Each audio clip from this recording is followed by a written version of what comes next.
Hi bro. Salaar trailer చూసారా? Yeah bro. ఎలా అనిపించింది బ్రో? బాక్స్ ఆఫీస్ బద్దలు కొడుతుంది బ్రో. టాలీవుడ్ నంబర్ 1 బాహుబలి తర్వాత బాహుబలి మించిపోతుంది. ఫస్ట్ ఎంట్రింగ్ సీనే నార్మల్ గా లేదు అసలు. ఎలాగుంది ఎవరైనా కూడా ప్రభాస్ అన్న ఫ్యాన్స్ ఇన్ని ఆ సినిమాలు ఇప్పుడు రీసెంట్ గా వచ్చిన సినిమాల్లో అన్ని ఫ్లాప్ అయినాయి. సో ఈ సినిమా మాత్రం బాహుబలి మించేసిపోతుంది.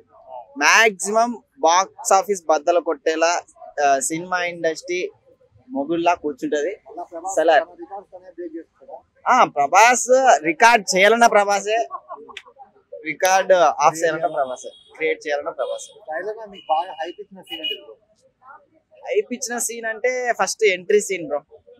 ఎంట్రీ సీన్ అసలు బూస్ బాంబ్స్ వచ్చినాయి. అసలు ఆ ఎంట్రీ సీన్ చూస్తే ప్రభాస్ అన్న ఫ్యాన్ కాకపోయినా కూడా ప్రభాస్ అన్న ఫ్యాన్ అవుతారు ఆ ఎంట్రీ చూసిన తర్వాత. అలా బూస్ బాంబ్స్ వచ్చేలాగా ఉన్నాయి. ఫ్రెండ్షిప్ కోసం ఎలా అనిపిస్తుంది?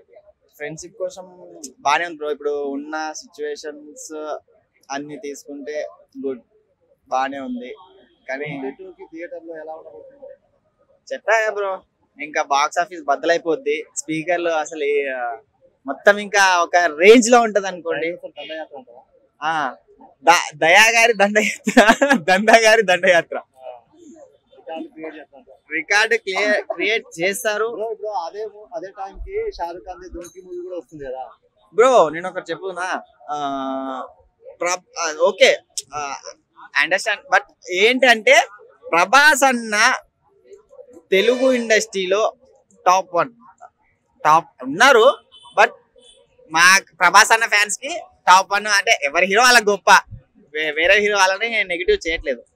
సో ఏంటంటే ఆయనకున్న క్రేజ్ ఆయనకుంటది, ఈయనకున్న క్రేజ్ ఈయనకుంటది.